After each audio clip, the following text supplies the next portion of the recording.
మన mask man Harish గారు అయితే బిగ్ బాస్ హౌస్ లోకి రీఎంట్రీ ఇస్తాం రండి అంటే రానని అయితే అన్నారనమాట. మొహం మీద చెప్పేశారని అయితే బయట టాకు. అంటే రీఎంట్రీ కాదు, మనం అందరం చూసాము మన 8th వీక్ నామినేషన్ లో ఎక్స్ట్రా కంటెస్టెంట్స్ అందరు లోపలికి వచ్చి రీజన్స్ చెప్పి ప్రజెంట్ ఉన్న హౌస్ మేట్స్ ని నామినేట్ అయితే చేయడం జరిగింది. సో మీరు గమనించినట్లయితే సృష్టి గారు వచ్చారు, ఫ్లోరా గారు వచ్చారు, బర్నీ గారు వచ్చారు, ప్రియా వచ్చారు, మనీష్ వచ్చారు, అండ్ అదేవిధంగా శ్రీజ గారు వచ్చారు. మొత్తం ఎక్స్ కంటెస్టెంట్స్ అందరూ అయితే వచ్చారు. బట్ హరీష్ గారు రాలేదనమాట. సో హరీష్ గారు కూడా కాల్ అయితే వెళ్ళిందంట.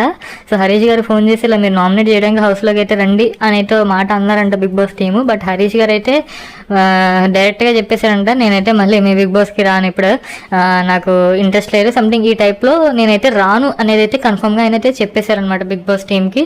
సో అందుకే ఇంకా ఆయన్ని మళ్ళీ కాంటాక్ట్ కూడా అవ్వలేదు. సో ఇదే అనమాట మ్యాటరు. సో హరీష్ గారికి మరి ఎందుకు రావాలనిపించలేదో మరి అది మనకు కూడా తెలియదు.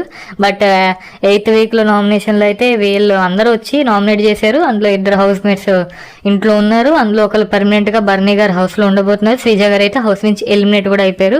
ఆ శ్రీజ గారు ఎందుకు ఎలిమినేట్ అయ్యారు, అసలు ఏం జరిగింది అనేది ఒక వీడియో చేశాను. బర్నీ గారే ఎందుకు గెలిచారు అనేది దాని మీద కూడా వీడియో చేశాను.